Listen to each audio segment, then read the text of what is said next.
Selamat pagi ya anak. Pagi Pak. Bagaimana kabarnya pada pagi hari ini? Alhamdulillah. Tampaknya hari ini pada bahagia semua ya. Bahagia sekali Pak. Dari kelihatan dari mukanya. Pada kesempatan pada pagi hari ini kita kembali lagi pada pelajaran PPKN. Namun sebelum kita mulai pelajaran, ada baiknya kita berdoa terlebih dahulu. Mbak Indah, silakan dipimpin.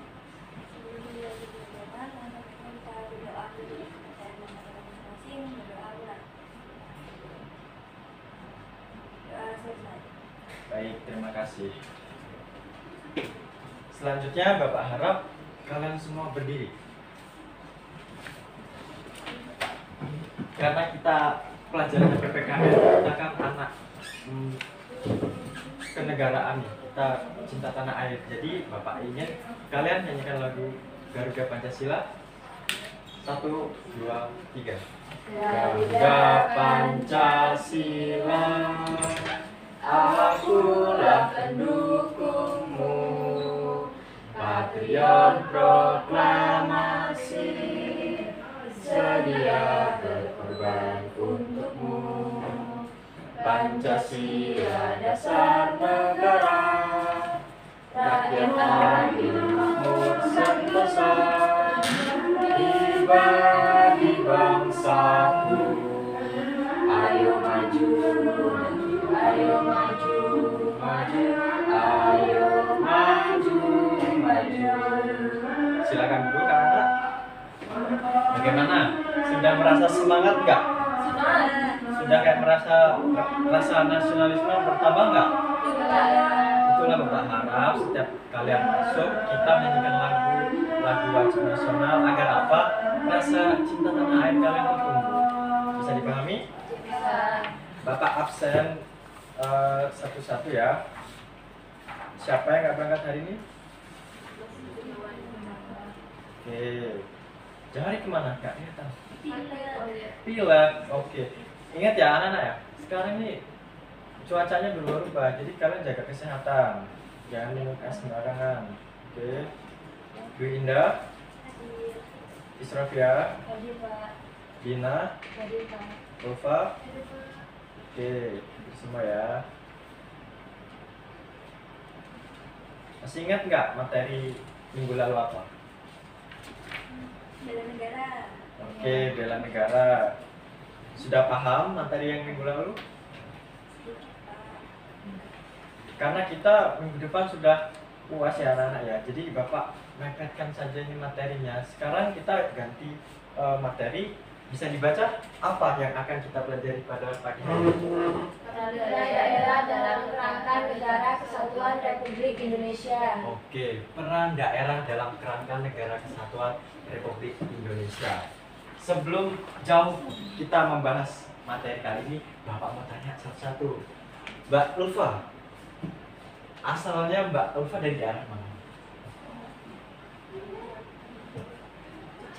Oke, dari daerah Jogja. Mbak Dina? Jadi Jogja. Jogja juga. Mbak Indah? Lumajang Pak. Lumajang itu Jawa Timur ya? Ya. Oke, Mbak Isya? Jawa Tengah Pak. Jawa Tengah mana? Banjarnegara. Banjarnegara. Apa sih kaitannya Bapak bertanya seperti itu? Karena terkait dengan konteks materi kita pada kali ini. Kita pada pagi hari ini akan membahas mengenai 2 subbab. Bisa dibaca yang subbab pertama? Peran daerah dalam perjuangan kemerdekaan bangsa Indonesia. Subbab yang kedua? Peran daerah dalam perkembangan Indonesia saat ini. Nah, sebelum mengupas lebih lanjut, apa sih gapnya dari kedua subbab ini? Ada yang tahu nggak? Perbedaan dari kedua pembahasan. Baik, Serap ya? Yang pertama itu perjuangan Pak. Jadi kalau yang keduanya perkembangan, jadi gapnya ya. Yang awal itu masih berjuang gitu Pak. Yang sekarang melanjutkan perjuangan dengan mengembangkan. Betul, Bapak tambahkan. Sebenarnya gapnya ada di masanya. Oh. Ini masa lalu Indonesia sebelum merdeka. Dan yang gap kedua saat ini. Paham ya? Iya Pak. Oke. Kita next. Nah, Kita bahas yang pertama, peran daerah dalam perjuangan kemerdekaan bangsa Indonesia. Sebelum melangkah lebih jauh, Bapak harap kalian paham gambar-gambar yang ada di depan ini. Ada yang tahu gambar yang paling pojok kiri siapa? Pangeran Diponegoro. Diponegoro atau Imam Bonjol? Ayo, siap. Oke, betul Mbak Isrofia. Dari mana? Pangeran Diponegoro itu dari daerah mana? Jawa Tengah. Di tempatnya Yogyakarta ya, Oh, ya. karena beliau masih keturunan dari Sultan Hamengkubuwono. Selanjutnya, ini pahlawan yang ada di uang. Seribu. Siapa namanya? Kapiten Patimura dari Ambon. Maluku ya, Ambon. Betul. Kemudian di atasnya ada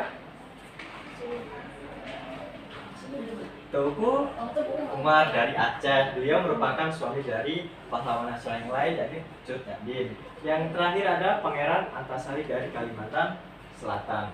Apa sih korelasinya Bapak sebutkan pahlawan ini dengan terkaitnya ini? Karena mereka berasal dari daerah yang berbeda. Itulah yang menyebabkan kenapa sih peran daerah dalam perjuangan kemerdekaan masa lalu itu dibutuhkan. Karena tanpa adanya mereka, Indonesia nggak akan merdeka. Oke. Kemudian Mbak Indwinda bisa dibacakan paragraf kedua. Perjuangan merebut kemerdekaan mengalami perubahan strategi setelah kedaerahan menjadi perjuangan dengan mengutamakan organisasi dan bersifat nasional. Pada saat perjuangan ini berdirilah organisasi perjuangan di beberapa daerah. Oke. Kalau dari dulu ya, zaman awal-awal masa dari daerah itu menggunakan tenaga, senjata, peperangan seperti mereka. Namun pada perkembangannya perjuangan itu beralih mengutamakan melalui organisasi. Karena tanpa organisasi Indonesia itu akan kesulitan menghadapi Belanda yang notabene mereka secara administrasi dan peralatan senjata mereka lebih lengkap. Maka dibutuhkan strategi dari kedaerahan ke arah organisasi. Masih ingat apa aja organisasi dalam pergerakan nasional? Oke, Budi Utomo. Yang lain? Oke, Serikat Islam, Jami Minahasa dan yang lainnya. Sudah paham ya? Sebab yang kedua, peran daerah Indonesia perkembangan saat ini. Kalau yang tadi kita membahas mengenai peran daerah zaman dulu menggunakan senjata, menggunakan peperangan, kita saat ini menurut kalian apa yang harus kita lakukan untuk lebih dari zaman dulu? Memanfaatkan kecanggihan teknologi. Namun sebelum kita bahas menjauh ke sana, bisa dibacakan Mbak Dina poin A. Mempertahankan bentuk dan keutuhan negara kesatuan Republik Indonesia sebagaimana ketentuan pasal 37 ayat 5 UUD Republik Indonesia tahun 1945 yang berbunyi khusus mengenai bentuk negara kesatuan Republik Indonesia tidak dapat dilakukan perubahan. Oke, Bapak tanya dulu, kalian paham nggak maksudnya apa? Enggak, Pak. Secara lebih terperinci peran daerah dalam negara di antara lain sebagai berikut. Namun dalam tanda kutip khusus mengenai bentuk negara kesatuan Republik Indonesia tidak dapat dilakukan. Maksudnya untuk khusus mengenai bentuk negara NKRI tidak bisa dilakukan oleh daerah karena itu merupakan wewenang dari pusat. Oke, yang poin kedua bisa dibaca, Mbak Indah. Menyelenggarakan urusan pemerintah kecuali 6 urusan yang menjadi kewenangan pusat, yaitu politik luar negeri, pertahanan, keamanan, peradilan, moneter atau berhubungan dengan keuangan dan agama. Oke, paham maksudnya? Jadi untuk poin ke-6 ini, politik luar negeri, pertahanan, keamanan, peradilan, dan keuangan dan agama merupakan konteks dari pemerintah pusat. Artinya apa? Daerah itu tidak diberi kewenangan untuk itu. Namun di luar konteks 6 ini, daerah boleh itu melalui apa yang namanya otonomi daerah. Daerah bebas memberlakukan peraturan daerah kecuali 6 aspek ini. Bisa dipahami? Oke. jika sudah, Bapak lanjut. Nah, apa yang pertama kalian lihat dari gambar ini? Ada yang tahu? Candi Borobudur. Siapa yang sudah pernah ke sana? Ada yang belum? Belum, Pak. Israfil orang Jawa Tengah belum? Belum, Pak. Oke, kalau di Banjarnegara itu ada candi apa? Candi Arjuna. Oke, Candi Arjuna. Candi Borobudur terletak di daerah Magelang, Jawa Tengah. Ini merupakan contoh peran daerah dalam perkembangan desa ini, yaitu melalui apa tadi Bapak bilang? Otonomi Daerah. Nah, apa sih otonomi daerah itu? Kalian nggak usah mikir ke zaman apa sih. Ibaratnya gini, otonomi daerah itu daerah diberi keleluasaan kewenangan untuk mengatur rumah tangganya sendiri. Karena apa? Untuk otonomi daerah, biar daerah itu mandiri secara ekonomi, secara sosial juga. Nah, ibu ini ada contoh-contoh otonomi daerah. Secara bergantian, Mbak Indah menyebutkan nomor poin utama. Menentukan dan menetapkan upah minimum regional atau UMR. Nah, UMR. Kalian nanti habis lulus SMA mau kerja apa kuliah? Ada yang kerja? Ada yang kuliah. Oke. Dunia kerja pasti kalian nggak akan jauh-jauh dari yang namanya UMR. Karena ini patokan kalian, bukan? Mau bekerja, gajinya belum UMR belum. Seperti itu kan? Ya. Ini merupakan ketentuan UMR, besaran UMR itu adalah yang dilakukan oleh dari daerah melalui otonomi daerah itu sendiri. Artinya apa? Kenapa UMR setiap daerah itu beda-beda? Kalian tahu nggak UMR di Indonesia seperti di mana?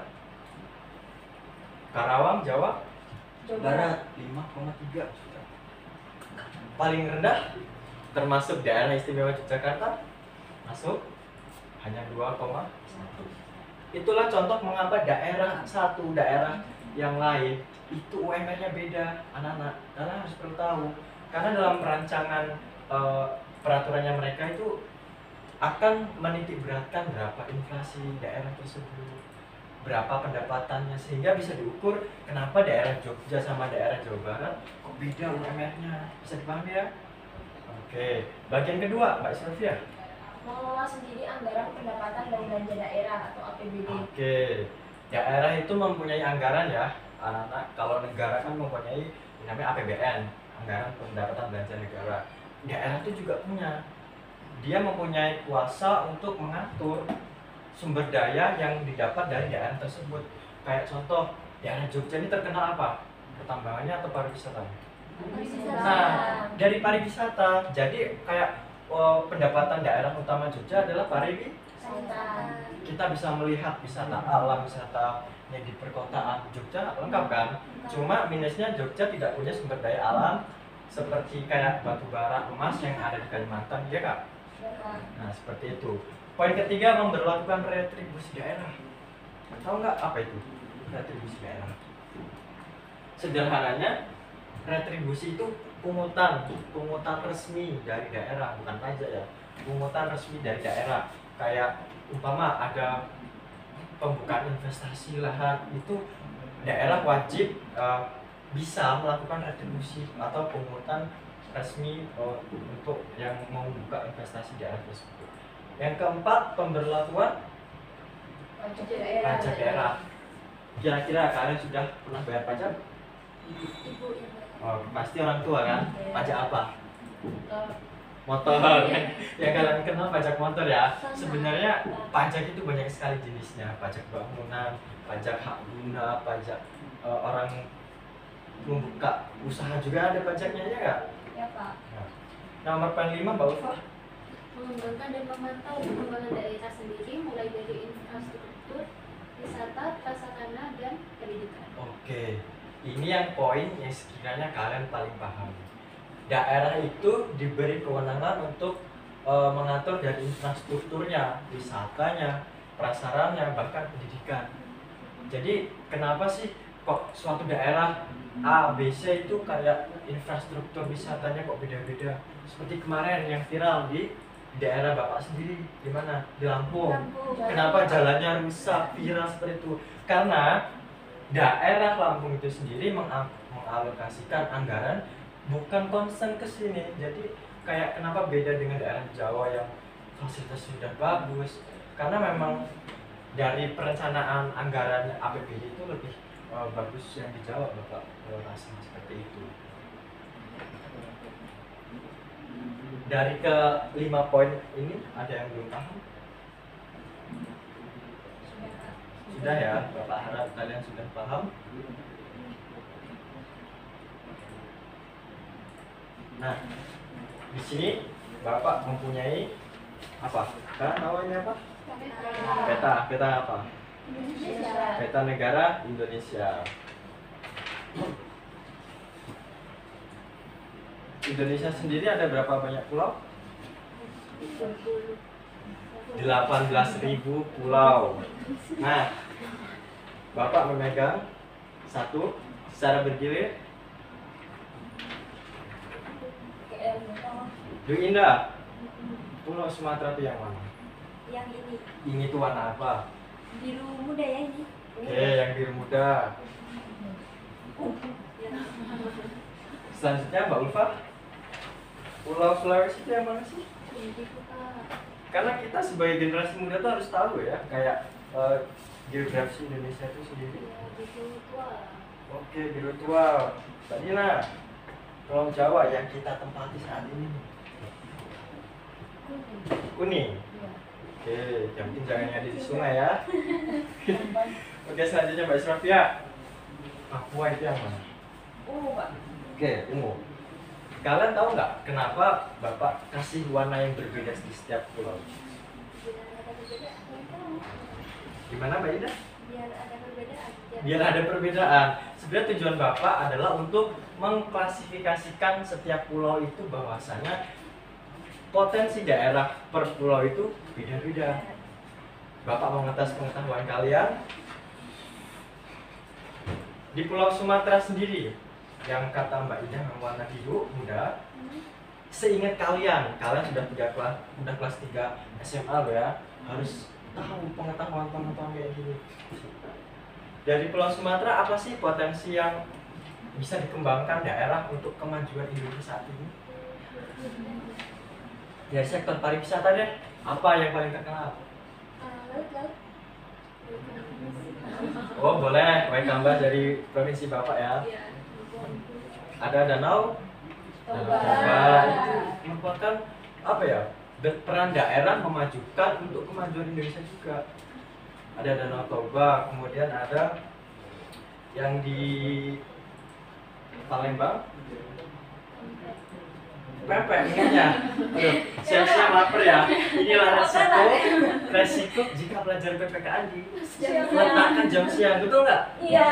Sebenarnya Bapak juga nggak setuju kayak gitu, tapi kayak mana? Dari pihak kurikulum dikasihnya jatuhnya siang terus.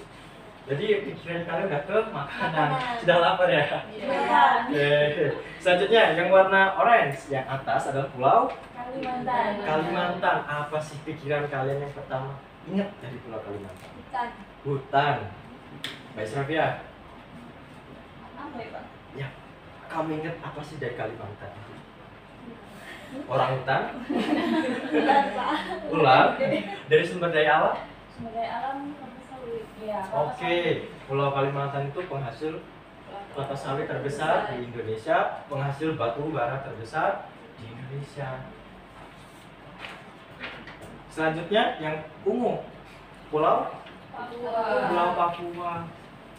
Papua. Apa yang kalian lintas yang paling ingat dari Papua? Jangan bilang hitamnya loh ya. Nggak OPM boleh. sih, Pak. OPM. OPM. Oke. Apa sih OPM itu? Organisasi Papua Merdeka. Oke, yang katanya dia mau merdeka memisahkan diri dari Indonesia itu ya?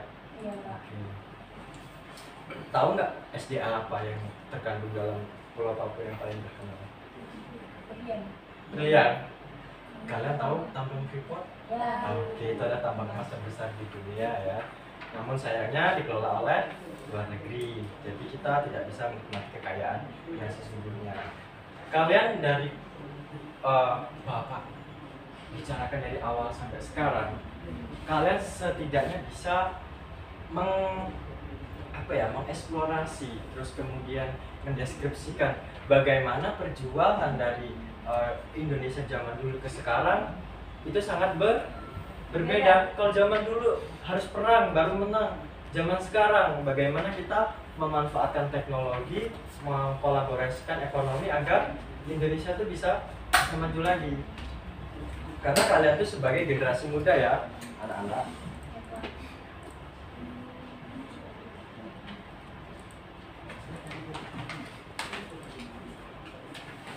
Nah, dalam pertemuan kali ini ada yang belum paham bisa dipertanyakan. Bapak nggak mau ya, kalian tuh pura-pura paham, di belakangnya kosong gitu kan. Lebih baik berterus terang, Pak, saya belum paham masalah ini. Kita di sini ya anak-anak, Bapak kan masih muda nih, oke, masih seumuran kalian lah. Jangan anggap Bapak ini sebagai orang senior tua, nggak usah. Bapak enakan orangnya. Anggaplah Bapak sebagai teman. Jadi kita nggak ada batasan gap untuk masalah seperti ini agar proses pembelajaran itu lebih enjoy. Bisa dipahami ya? Iya Pak. Beneran paham? Paham Pak. Oke, apa kesimpulannya? Itu Pak. Beda-beda. Jadi kesimpulannya anak-anak dari pertemuan, Bapak izin duduk ya, Bapak juga capek.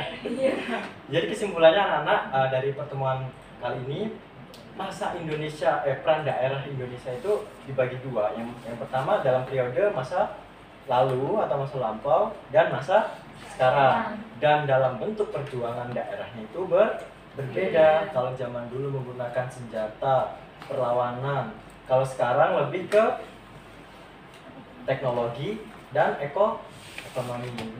Bapak pesan, kalian sebagai generasi muda Indonesia saat ini, Bapak nggak memaksakan kalian mau kuliah, mau kerja. Itu hak kalian. Bapak harap, Bapak memegang prinsip. Kamu kuliah bisa sukses, kamu kerja bisa sukses. Kalian bisa sukses dengan cara kalian masing-masing. Sukses bukan patokan untuk, kuliah itu bukan patokan untuk sukses. Ya, jadi kalau yang nggak bisa kuliah, kalian bekerja apapun, berkreativitas, menciptakan apapun itu sudah membantu negara kita untuk maju. Bisa dipahami ya? Setidaknya jangan jadi beban negara. Dengan apa contohnya? Jangan melakukan hal-hal yang tidak bermanfaat ya. Kalian sudah kelas 3, kalian punya junior-junior juga, berikan contoh yang baik. Bisa dipahami ya? Baik, kalau sudah dipahami, karena keterbatasan waktu, mengingat jam sudah mau selesai dan kalian sudah lapar, betul nggak? Iya. Ya, muka-muka lapar semua ini. Ya sudah, Bapak akhiri. Wassalamualaikum warahmatullahi wabarakatuh. Waalaikumsalam warahmatullahi wabarakatuh.